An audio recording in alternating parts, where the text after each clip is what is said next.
Hello everybody and welcome back to Gaming on Caffeine. My name is Isaac and we are back playing some FTB Infinity for episode 41.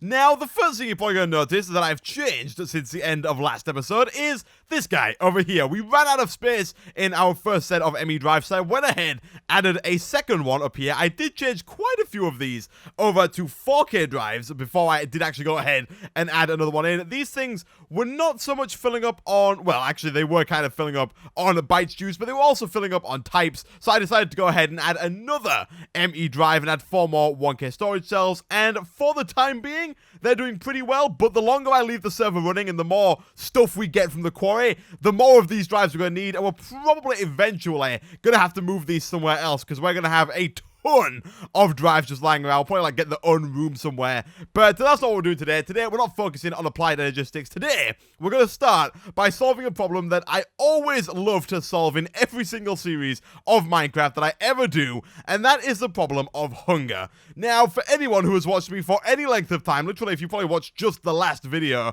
you will probably know that I always forget to eat. I do it every time. I forget to eat food. My hunger goes down to 0. We end up losing health, and we pretty much live our entire lives on no hunger and then like 1 health, about like on the brink of death, ready to die. So the first thing we're going to do is find a way to auto-feed ourselves consistently. Now, unfortunately, there aren't too many ways of doing it in this pack. There is no auto-feeding mod, auto-feeding block, auto-feeding bag, or anything like that. So we have to turn to our good old friend Thalmcraft, and in this case, it's actually an add-on mod to Thalmcraft called Thalmcraft Thalmic Exploration, I think is the mod name. If we go over here, mods, and scroll down right to the bottom, we have Thalmic Exploration, and if we click on this, let's shift the left click, we can see all the stuff that Thalmic Exploration adds. We are going to get this guy down here, the Talisman of Nourishment, and this basically holds food and will slowly dispense it to us as we go about our day. So what we can do is we can just put a butt ton of food in there and then wander around for a couple of episodes, not having to worry at all about our hunger whatsoever, which, if you ask me, is pretty freaking awesome. So if we go ahead and look in the Thalmonomicon, and we look under the Thalmic Esoterica, maybe? Not sure how you pronounce that, but I'm going to say Esoterica. Look into this tab over here. Right at the top, we have the Talisman of Nourishment. You do have to unlock this one first. This is just a research that you purchase by clicking on it. Much like this one here, where you can see, as long as we have those 3 aspects, we can just click it and buy it. This one's very similar. This one does require you to complete some research notes, which I did go ahead and do between episodes. Because we've done enough of that so far this series, you don't need to see me do any more research notes. So in order to get this guy here, we need a couple of things. First of all, we need a bunch of food. We need bread, steak, cooked chicken, cooked pork chops, cooked fish, obsidian, and a primal charm. We have made a primal charm before, made with all of the shards, 2 gold ingots, and a balanced shard that is made by putting in any type of shard in with all the rest of the aspects in the crucible. So fairly easy, apart from the fact that we need like half of these food items still. So we have steak, we have it on us. Fairly certain we have bread because we've got a ton of wheat over there. You can see we've got 24 stacks almost of wheat from our wheat farm. And then we need pork chops, we need chicken, and we need fish. Now, I am 99% certain we don't have fish for a start. No, we don't. Chicken we might have, and we don't. Pork chops we probably... Oh, we do. Wow, okay, we got pork chops. Let's go ahead and cook up one of those. Like so. Let's get ourselves a fishing rod. This is an item that I like never ever make, but we'll go ahead and make a fishing rod. There we go. And we'll go do some fishing whilst we wait for this thing to finish up. We'll also go ahead and try and find a chicken, and I'm going to cut away in a second to go do that stuff. But one more thing that I am going to do before we cut away here is a few episodes ago, the last time we did Thalmcraft, we learned how to move nodes over to this area over here using the teleporter from Blood Magic. And I said between that time and now that I would move a bunch of aura nodes over here, enough to kind of fill this little area. And then I think the episode after that, I mentioned that we couldn't do that because we needed node stabilizers. And to get those, I believe they're over here. Thaumaturgy? Yeah, we need these guys over here. We need node stabilizers underneath every single node to make sure they don't kind of fight with each other and end up destroying or wearing each other down. So the node stabilizer is made using gold, piston, 2 blocks of Certus quartz, just normal quartz, 2 arcane stone bricks, and a nitor. all fairly easy, but then it also requires 32 aqua, terra, and order, which is not the cheapest thing in the world. So right now, if you look at our wand, you can see it has 25 terra, 50 aqua, 26 order, and that is not 32 of each. So I'm going to go away now, guys. I'm going to find some chicken. We're going to go do some fishing in the local river, and I'm also going to go around to my local ore nodes to try and get myself 32 terra and 32 order, and I'll be back in a second. Okay, so after spending far too long out in that water fishing, only to get flipping Pam's Harvestcraft fish, I suddenly realized that we could smell all of these fish and we get cooked fish. Well, that was just ridiculous. All of the fish, I spent like 20 minutes fishing for normal fish, and all we got was Pam's fish. So if you didn't know, you can go ahead and just use those and smelt them into normal fish. So now that we've got that, what we can do is we can go ahead and get ourselves this guy over here. Let's see, do we have everything? We need obsidian, and we need the primal charm. Okay, let's see. Obsidian, I know for a fact that we have quite a bit of. Obsidian, there we go. Although we should really get our obsidian production back up and running. Shard, we're going to need at least 2 of each. So, 1, 2, 1, 2, 1, 2, 1, 2, 1, 2, and 1, 2. The reason we need 2 is because we need 1 of each to make the aspect, and then we need 1 of each. We need 1 of each for this, and we also need 1 of each for this. We're also going to need a little bit of water. Do we have any water lying around? Of course we do. Of course we do. It's over here. It was over there. Now it's over here. Can we do this? No, is the answer. We cannot. I was wondering if we could kind of pull straight out of the accuracy accumulator. It doesn't look like we can, so it looks like we're actually going to have to fly all the way back over to our local river, which thankfully isn't too far away in order to get some water there. That's fine. Now we can go ahead and use our crucible, I want to say. Or is it a cauldron? It's a crucible. And we'll throw that in there, and then we'll just go 1 of you, 1 of you, 1 of you, 1 of you, and none of those are going in. We need to wait for this to boil up. There we go. I'm pretty sure I'm doing that right. Let's see. For this guy, we need 2 of each aspect. So actually we might... Oh no, each of these have 2 in. Okay, that's fine. 1 of you, 1 of you, 1 of you, 1 of you, 1 of you, and 1 of you. And that gets us this guy. And then I'm going to leave that there for now. Hopefully that doesn't, like, explode on me. And then we should just be able to put that there. And then I think these do need to be placed in a specific order. So I'm just going to put them in for now and grab the gold real quick. And then we'll check to see if we have them in the specific order. Likelihood is we don't. If we do, I will be absolutely amazed. We didn't. Let's see. What order they need to go in here? They need to be... It's air, fire, water, earth, order, entropy. Okay. Air, fire, water... Or was it earth? Earth, order, entropy? Like that? It was. Okay, then we can throw that in there. And, wow, that's expensive. Whew.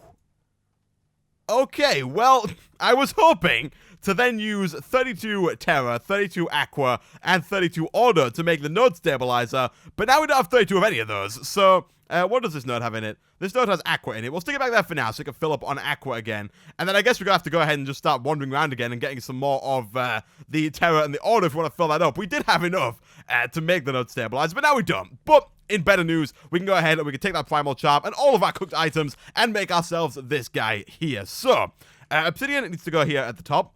We need the charm in the middle. Now, in all fairness, I probably should actually have 2 of each of these, because you see here, it does say it's a moderate chance of instability down here. So I'm thinking that it is highly likely that something will fall off. And I also kind of want to get this just right. So I'm going to put fish there. I'm going to put beef. Well, we'll put chicken across from it. We'll put pork chop there. Chicken over here. Steak. Is steak going to go directly across from that? I don't think it matters, by the way, if you do this exactly right. Yeah, we'll put steak right about there. And then we're going to make some bread and stick it there. And then what we'll do is I'm actually going to go out and get 1 more of each of those. We don't have any bread on us, but we should have some wheat. We do. Let's take you. Thank you very much. Didn't really mean to make 24, but that's fine. I'll put that there. I'm going to go out and get 1 extra of all of these, apart from the talisman, because I really don't want to make another talisman. I don't think the talisman can fall off. I'm going to go out and get another extra of all of these. I'm also going to go ahead and try and charge my wand up again, so that we can make ourselves the node stabilizer. And between episodes, I did go ahead and fill up all of the aspects we need to actually complete this this ritual. So we do have the 25 corpus fames mesis and Permutatio. So all of these are in the jars over here. We have Permutatio, Fames, not attacking the golem. This one and Mesis is lying around somewhere right there. So I'm going to go away, guys. I'm going to get one extra of all of those. We can get the fish fairly easily. I'll be back in a second. And again, a little while later, we can go ahead and cook up this raw chicken. And we now have an extra of everything. And we have all of the aspects in our one that we need. So let's go ahead and pull all these onto my hotbar, like so. I think that's about everything. Let's grab some more obsidian, just in case. There we go. And let's get this thing started. Let's see if this works. Bang. Okay, it's going to start by pulling in all the aspects. While that's doing that, I'm going to really carefully back up over here, whilst keeping a keen eye. Can I keep a keen eye on this? Like that, maybe? Or maybe like a bit more. I kind of want to make sure I can still see it, but I also want to grab some of the quartz and start to make the quartz blocks. I'm like multitasking here a little bit. We need those two. We also need some stone, because we need these bricks here. So let's take some smooth stone, which it doesn't look like we have. And we have got a lot of swords. Oh my god. Let's go ahead and cook those up. Oh, I know. I was so cautious about having all the stuff, and now I'm not even here. I'm going to watch this. I'm going to have to watch this. Okay, it's moving the items now. This is where we need to be here. Obsidian's in. Pork chop is in. Chicken is in. Steak is in. Fish is also in. And bread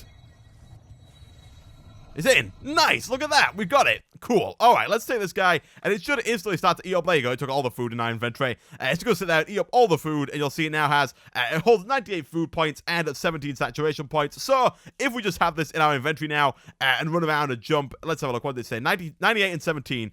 If we just run around and jump for quite a while here, you'll see that we don't actually lose any hunger, which is absolutely fantastic. And also, if we go back and check in just a second here, 98 and 17 still. The saturation points from the meats we are probably pretty good, so it might take quite a bit of running and jumping here to actually get this back down.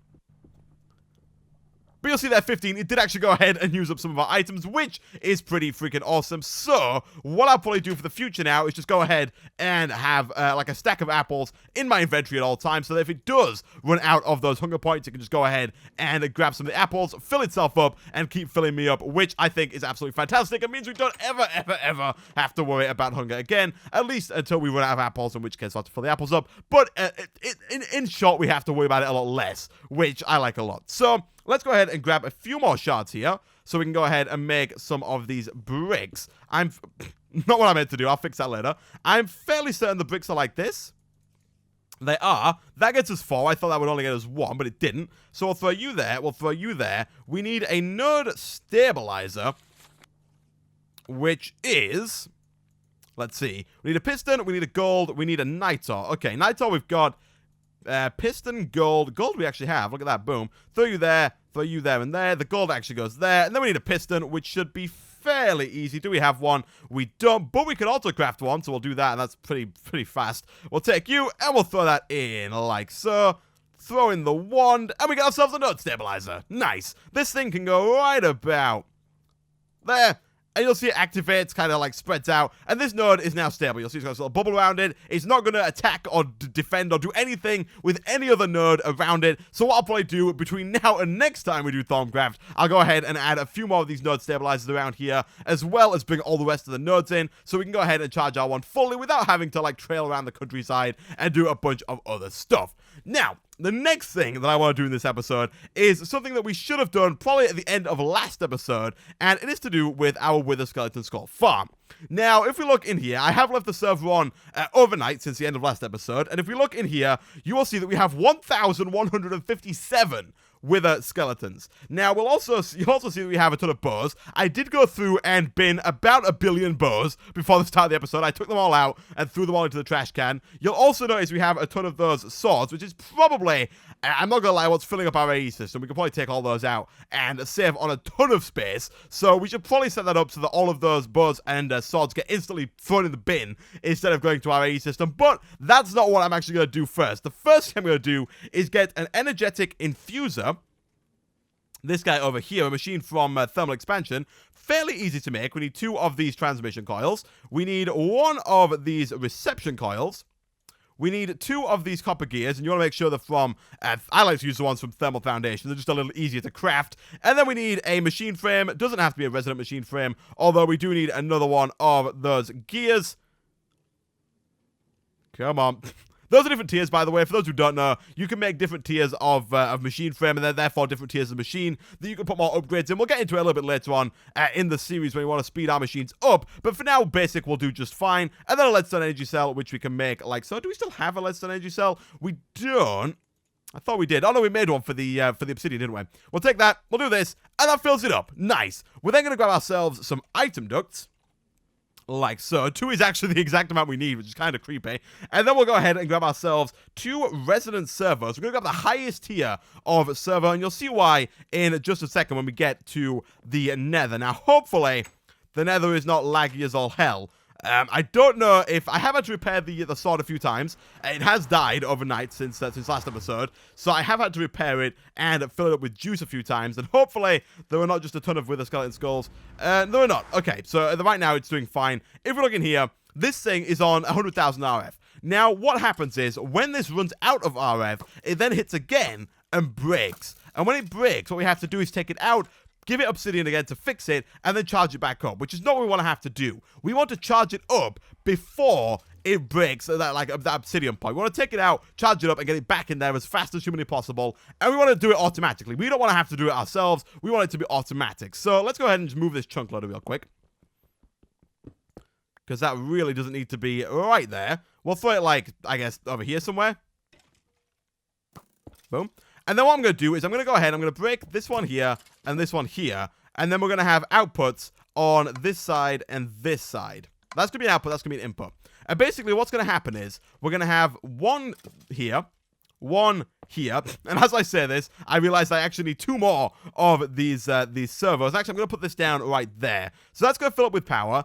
I'm going to go back and get 2 more item conduits. And once we've got these, what we're going to do is we're going to have 1 come out this way and down into there, and 1 come out this way and down into there. Now, this is our output, so we'll go ahead and make this one an input and that one an output. So now what can happen is we can pull the sword out this way, round into the energetic infuser, and then back up. And basically, the energetic infuser just charges up weapons. You can see there, charging it up, and then once it's charged, it'll move to that slot, and then it'll move over to this slot, and we can set it back round. Now, what we want to do, and the reason why I've got these high-end resonant servos, is we want 1 there and 1 here. Now, this one, we want to set it to only pull out the sword when it has about, like, 1 redstone flux left, when it's very, very low on redstone flux. Now, to do that, we have to have the sword on 1 redstone flux, and thankfully, a few episodes ago, we made some dynamos, which actually allow us to pull RF out of our items. So if we were to go ahead and do something like this and head on down to our power room and throw it in here like this, we can let this thing drain down until it's about probably like less than 100 redstone flux. And then what we're going to do is we're going to tell the server to only pull out obsidian cleavers that have like 100 redstone flux. And what that's going to allow it to do is stay inside of the autonomous activator for as long as it possibly can until it's low enough on redstone that it needs to be pulled out and charged up. So I'm going to let this thing die down a bit, guys. I'll be back in a second. Okay, so I've got this down to just about 5,000 RF, which is not as low as we could have possibly gone, but it's pretty low. I did have to go ahead and turn off the wireless charger there because this thing was charging up the obsidian cleaver whilst I was down there trying to empty it out. But basically, now we've got this. What we can do is if we head on through to the nether here. And someone did suggest that I use a Mistcraft book to get to the nether, which I think is something I will actually do, because that portal is just a massive pain. Basically, what we're going to do is we're going to open up this server, we're going to say to ignore redstone signal, and we're going to put the cleaver in here. Now, we're going to say whitelist the cleaver, so this is the only item I want you to pull out. We're going to set it to use metadata, and we're going to set it to use NBT. And basically what that means is it's going to specifically look for obsidian cleavers that have 4,919 out of 400,000 redstone flux. If it's got any other value at all, it won't pull it out. It will leave it in there, and it'll keep doing its thing, which basically means we can have it only come out when it's really low on redstone flux, at which point it will come out, come around, charge up, and then come over this side. What we'll do is we'll set it to only pull out cleavers that are absolutely full of redstone flux, 400,000 out of 400,000. Again, whitelist, use NBT, and use metadata. So let's real quick, let's throw that in there. That should instantly get pulled out and put into here. Any second now. Okay, I'm not quite sure what the heck just happened there, but somehow my cleaver ended up back in the AE system. Let's try that again. Stick on the Ender, the Resonant server, ignore redstone flux, whitelist, use metadata, use NBT, want to put the obsidian cleaver in there only once, really. And then if we put that in here, it should automatically pull it out and put it in to the energetic infuser. However, for some reason... Oh, is it like spinning it out onto the conveyor belt here? Let's right click that. Let's get rid of that. Is that the reason? If it does, that's kind of ridiculous. Yep, it ended up back in the AE system again.